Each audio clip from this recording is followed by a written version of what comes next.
Hey guys, welcome to another training with me. So today we're going to talk about the topic on how to handle and talk to difficult people. Have you ever felt under pressure when you say yes when you really wanted to say no?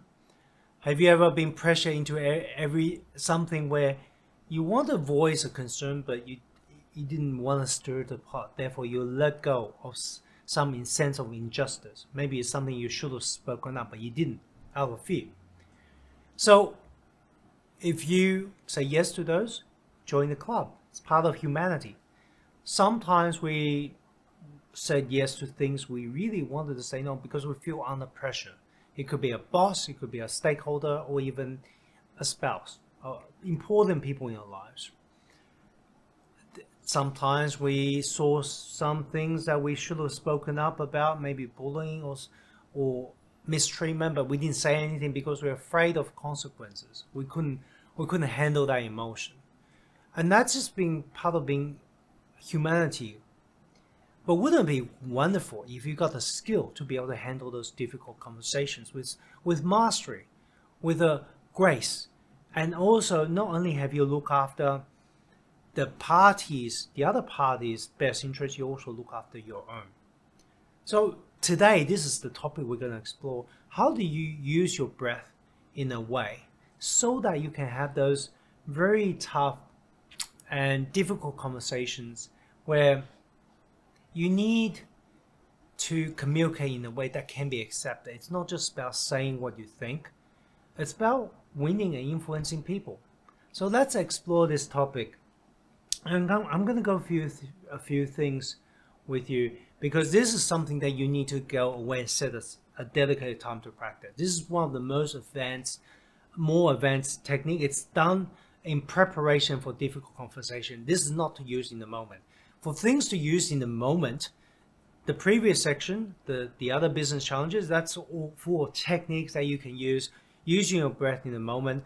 This is a more advanced technique where it is important conversation, whether it's a pitch or whether you need to tell a loved one something they really needed to hear, but you never got up the courage to say.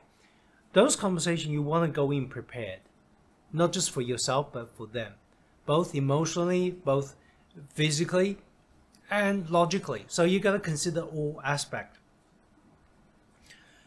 When you set out a time to prepare, find a quiet space. You will want to set about 30 minutes or so. Okay, 30 to 45 minutes is a good time, but really give this sufficient time because this is the important conversation, the critical conversation that you're having. First, we're going to kick off with put your hands on your heart, one hand or two hands, and we're going to close our eyes. So we're going to do some mindfulness breathing. So if you haven't done this before, this is another form of breath work, but in this we're connecting to heart. When you put your hand on your heart, you actually change the way your heart will beat. Right? Normally your heart beat in a subconscious way, and this is what I mean. Breath is a gateway to your subconsciousness. We're controlling your autonomous nervous system. But there's this thing in your heart they call HRV, heart rate variability or coherence. That is just a way of measuring the rate of your heartbeat to see whether you're in a coherent way. When you have high coherence, it means that you're more in control of yourself, you're more at peace, and you can think better thoughts, clear strategic thoughts than if you have low HRV or low coherence. So that is how you start. You gotta put your hand on your heart and you're gonna do a few minutes of breathing. And I'm gonna guide you through the process, but let me share with you the steps first, okay? So we're gonna start off with a few minutes of breathing and then spend some time, just a minute, focusing on heart. And we're gonna offer yourself kindness, knowing that it's a stressful situation, and we want to offer the other person kindness. And this is a scientifically proven method to help you reach your peak state, to be able to consider things holistically, strategically, to think of the bigger picture and not kind of narrowing on this little thing, right? Because you need your full mind to be able to consider this, all the other factors, all the implication when you're having this difficult conversation, and decide if this is important. And to do that, you need your mind. And then we're going to follow through some journaling. So you want to get some paper and pen to be able to write. And I'm going to show you on the blackboard, on my blackboard, what to write about. You're going to spend just 30 seconds to a minute thinking about each of these items, and you're going to do some journaling with me. Okay, so let us begin. So I'm going to guide you through the process just with the breathing first. We're going to go through the breathing, and then we're going to talk about journaling next. Are you ready? Fantastic. Okay, so get yourself in a comfortable position in a chair, your hands on your heart like this, right? It really, really helps to put your hand on the heart. You can actually measure the difference. One hand or two hands is fine. Just put your hand on your heart. Close your eyes if you feel comfortable. If you're not quite ready, you can leave them.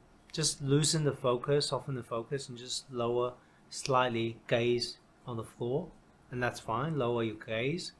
But if you can, and you feel comfortable to do so, I'm going to ask you to close your eyes and try. Okay, close your eyes, hands on heart, and we're going to take a few deep breaths together first. As you breathe in, and as you breathe out, just keep on the breathing as you let my voice guide you in this process. Just breathe in and out and notice the rhythm, the ebbs and flows of your breath going in, going out, going in, going out.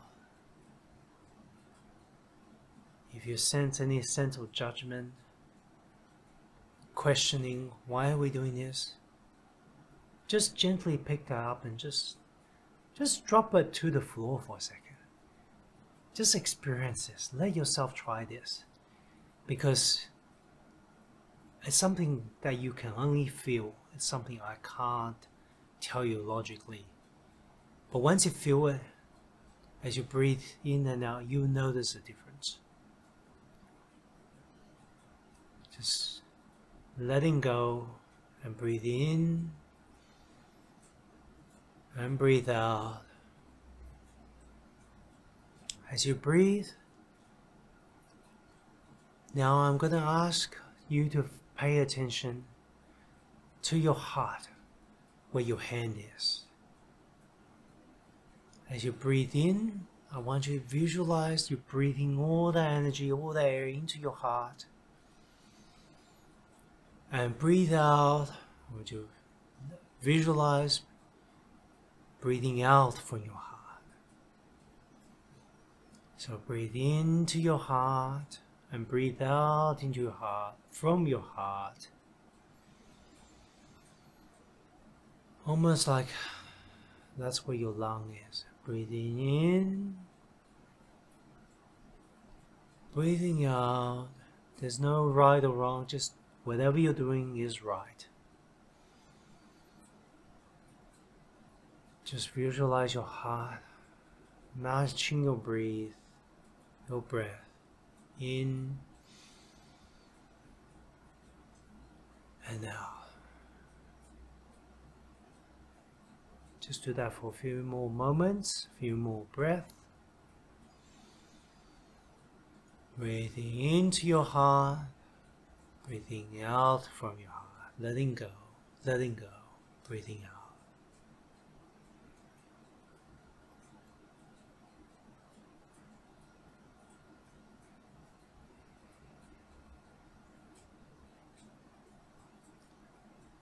Now I ask you to bring that difficult conversation person in mind. Who is this person? Bring them to mind. Whoever that is, visualize them in front of you. Who is this person? What do they look like? Look into their eyes. What do you see? What's a hair like? How are they standing or sitting? Noticing their posture, noticing their breath. Visualize this person in front of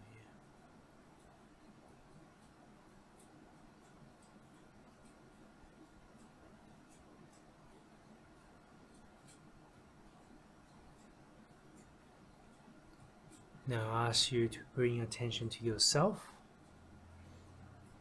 to your heart.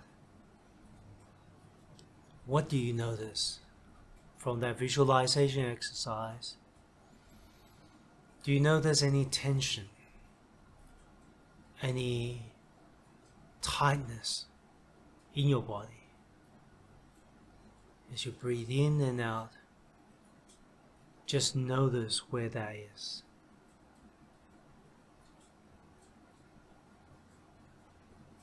And wherever that may be, it could be your neck, your shoulders, your heart, your gut. Just offer kindness. Wish it well. As you breathe into your heart, as you breathe out, offer well wishes and love to wherever that tightness is. Like you're nurturing your own child, or you're nurturing your pet who's suffering. If it's your shoulders, breathe in and just, I wish you well, my shoulder. I wish you blessing. I wish you happiness. I wish you love and kindness. If it's your tummy, as you breathe in and breathe out, I wish you goodness, happiness, and joy in my tummy. I wish you softness and kindness.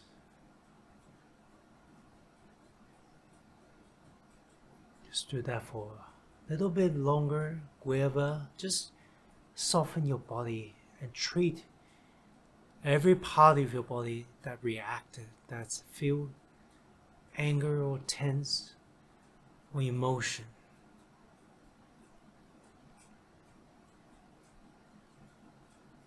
Now I want you to turn attention to this person in front of you that you just visualized. I want you to offer them kindness and softness, the same softness and kindness that you offer to your anger or tension or tightness. Just offer it to them, to their body, and say this: I wish you kindness, I wish you happiness, I wish you joy, and I wish you peace. And noticing what's going on in their body. What would they feel as you say this in your mind? Every time you breathe into your heart, just let a bit of that love and compassion you radiate toward them, towards this person.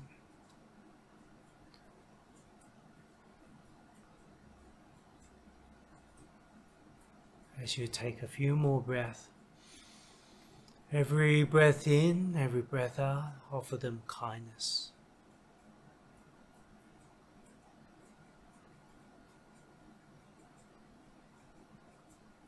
Now bring that attention back to yourself, and we're going to close with a few more breaths. But this time again, offer yourself kindness wherever you feel a sense of tension again. Breathe into your heart and breathe out into your tension, into any tightness spot, and just soften. Let yourself soften, sink, slide, Let go as you breathe out from your heart.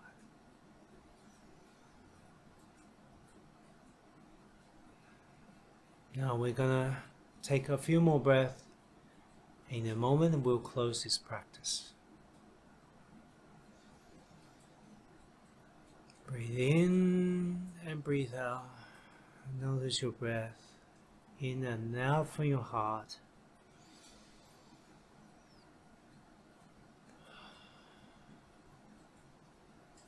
Alright, now you may lower your hand and just open up your eyes if you had them closed and bring your attention back in the room, back into the training. Alright, so that was a full-on mindfulness session where we trained your ability to soften your body, to use your breath, access your subconscious, and now to prime your mind to think strategically, to think thoughtfully on how you can approach this conversation with the best of intention for yourself and for the other person. So now I'm going to ask you to bring up your pen, and I'm going to do the same.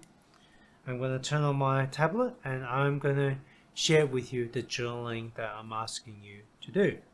Alright guys, let's switch to my blackboard, which I'm going to do right now, and you'll be able to continue to see me as we do this journaling together. So the first thing is, I want you to think of yourself. We spent some time practicing visualizing from your perspective. I want you to think about how you can communicate in a way that doesn't undermine your status. So let me grab a pen. Status. So you might think of communicating in a way that doesn't reduce your dignity, where you maintain your composure. How do you do that? Just spend some moment in just writing down some notes around that. How do I communicate while maintaining my status to keep myself feeling safe? And one way to do that is, and by the way, I'd rather you come up with your own, but I'm just giving you ideas for which you might want to think along the line. So communicate like a consultant.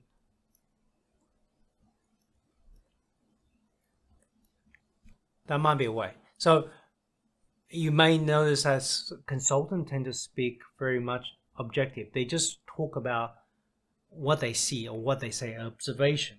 You might think also as maybe potentially a reporter, if that's something easier to visualize. So a reporter reports what happened. It's not a opinion piece. It's really reporting the facts. So very factual.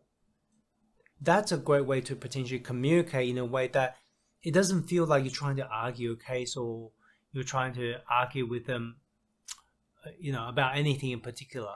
So communicate like a consultant or reporter is a potential way to do that. Other ways you might think about maintaining your composure is maybe getting someone to help you arbitrate the conversation, right? Which allows you to help you maintain your sense of status, because that that arbitrage is going to be neutral, not biased. So there are a number of ways. How would you talk in a way that doesn't make you feel vulnerable?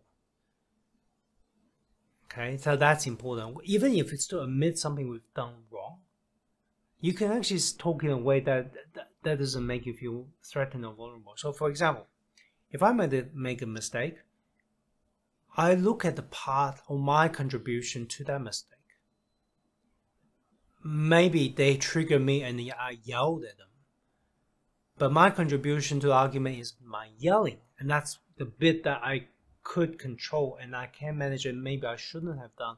So my apology comes from the state where I'm sorry I yelled at you. I probably shouldn't have. This is not good and it's on me, and I apologize for that. That doesn't lose my status. I'm just completely taking responsibility of my actions. right? So that's how I can communicate. So it's not about them, it's just really my part in the equation. The breathing exercise we did earlier is help you to re-engage and to think of this calmly, not emotionally, reactively, but think calmly, because with any argument or difficult conversation, difficult situation, there's an element where we can contribute to that, to make it work. So we can be responsible for that without losing our status. So think about how you can communicate in a way, in that conversation, difficult conversation, without losing my status. Another thing, well, I want to give you plenty of examples to give you ideas. Sometimes it's hard to do this for the first time. If I need to convince, let's say I have a friend who smokes all the time, I'm worried about him getting cancer. I don't want to feel like I'm losing, I'm less of a friend, right? I don't want him to think less of me, because he might think, oh, what if he says I'm busybody, go and mind your own business? That makes me feel bad. But I can potentially go to my friend and communicate in a way to say, hey, his name is John, okay? John, I love you. You're my friend, and I treasure and truly respect your choices. But there are things I'm worried about, and there's some things that I must say. I want to, would it be okay if I share those with you? So generally when you say something like that, you're maintaining your status. And I think no one will actually say anything negative around that. But you also know where you're coming from. Its intention as a friend. By helping you be gaining clarity on where you're coming from, your status, even if your friend reacted negatively, like, go away, like, mind your own business. You already know where you come from, so you already have clarity on where you come from, so you can maintain your status. You feel a lot more in control if they don't react the way you expect. So status, that's a really important thing. And so the other aspect to consider is certainty. How do you communicate in a way that provides certainty for yourself? And that might be to map out step by step what exactly you're trying to say, right? So for me, I will think, well, what's my point? What is my point that I'm trying to say? What is it just to prove I'm right? In that case, maybe I shouldn't have that conversation at all. Maybe it's not worth having, maybe it is. But what exactly am I trying to say? Get clarity about and certainty in your mind. Then when you come to have that communication, it's much more clear for starters. And secondly, you know you're having the right conversation, not just an impulsive, reactive type of conversation. So certainty, give yourself certainty. Autonomy. So how do you communicate in a way where you feel that you're in control? You have a sense that you can make some decision. So it's not all on them, right? The way you might offer that is you offer them two choices. And you can say, hey, as I see that, I think you've got two choices here. We've got two choices here. Which one would you like? That actually creates autonomy because it's you who came up with the choices for them to choose, right? So how would you approach a conversation where you, from your perspective, feels like you're able to offer your opinion and you're able to deliver it in a way where you feel that you've got a sense of control by making a choice for them? You come up with the choices, they choose. You've looked after your sense of autonomy, your sense of control. And all these things, status, certainty, or autonomy, is really to making sure that you go in with a calm mind. When you go through these things, it helps you calm your mind. This is the latest discovery in social neurology, where you recover some of these points we talk about. What happens if you put yourself in a sense of calm? You need to nurture this sense, especially when you're having difficult conversations. So autonomy. So where are we? And I'm going to type sense of connection. We did the exercise where I asked you to connect with your audience or your person by visualizing how they feel, what they look like, and offering them kindness. That's to help you build your connection muscle. But how can you communicate in a way where you are building connection between you and the other? Because when you can connect with them, it makes you calmer, more composed. It helps you bridge the gap. So one of the ways that you can build connection with you and the other person is see how much they are like you. Where are your common ground? So you can say, look for common ground. Yep. So look for common ground. Look for common things, common background. We are both humans. Yeah, that's good. We both have hands. Hopefully, we both have eyes. We both want to be happy. We both want to enjoy life. Where's the connection? Where's the common ground? When you can connect with your audience, again, that's going to help you in conversation, because when you come to that conversation, you can establish where your common ground is. Then it's just a matter of resolving the differences rather than arguing my point versus your point. It's all perspective. There's nothing in common, and that's why we have difficult conversations. But if you can establish a common ground and relate to your audience, that's going to help not just you, it's going to help them. So where are we? We talk about status, certainty, we've talked about status, we've talked about certainty, autonomy, connection, and fair. Last point, we're going to think about how can you communicate in a way that it feels fair. And that's important, because if you go into a conversation, feel that you're getting a raw end of the deal and you're not getting your thing, it's gonna make it difficult for you to have a proper conversation. So you're going think about what is the fair options for everybody, not just from your perspective, from their perspective. What could be some constructive way to neutralize and to create a good outcome for both you and your audience, your person that's you're going to have this important conversation is. And jot down some ideas. So I've talked about thinking of options that's neutral, right? How else can you make it feel it's fair?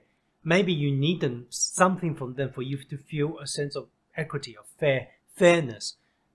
Think, what is it that you want from them? Right? Do you want them to apologize for something? Maybe. Think about it, but have that clarity before you have that conversation. Then, when it comes to have a conversation, you already go in prepared with this, having already considered all these factors, and that will put you in a sense of peace.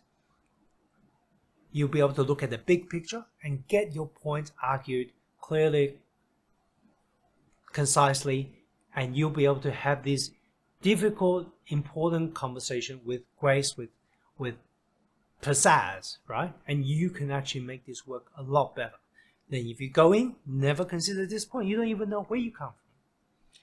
So having said that,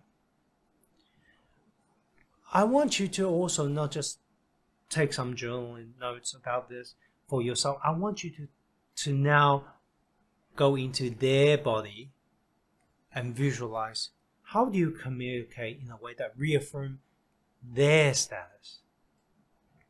How do you communicate in a way that provides clarity and certainty for them in their language? You already know your point, what you're trying to say. And if you decide it's important to still go on with this conversation, now how do you say in a way that gives them clarity and certainty? You can use their words, you can use their tone. What would you do? Write that down. How can you communicate in a way that builds their sense of decision-making, autonomy, that they feel that they are making choices, they're still a master of their destiny, rather than you come up with, you telling them what to do? How do you communicate your option? And that example I given of coming up with some option for them to pick from actually is already a way to communicate that reaffirm the sense of autonomy, because from them, you've given them choices. They make a choice. It's not like you telling them what to do. So there's an example. What else? How do you communicate in a way for them to feel a sense of connection? Again, developing commonality. Hey, Fred, we had a bad moment. We had an argument. So I think we're both upset about it. So can we have a talk? Can we talk about this? Right? Common ground again. Or it could be, hey, angel investor, we both want you to get as much out of this as possible because we're here in business together. We're here to make this work. Can we have a conversation? Common ground. What can you make for them, offer for them to feel a sense of connection with you? But then now you have to really think from their perspective. And lastly, how do you make them feel a sense of fairness from their perspective again? Okay? Spend some time, and this is why I said this takes time. You have to get and write it, and I ask you not to think about it. I want you to write it, because writing is how you can compose something. You need to slow down your mind to think things through rather than speed it up. Writing will help you slow it right down, help you make sense of it. Then when you sit back and seeing both from, well, this is my perspective, so you want this, and you want another column from their perspective, right?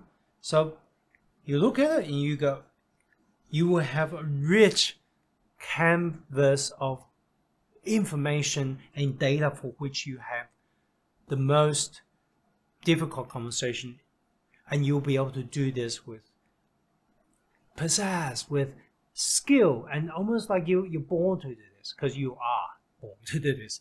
All you need is a framework. So go through this framework, think about from your perspective, in their perspective, how do you reaffirm status? How do you create certainty? How do you create autonomy, connection, and a sense of fairness?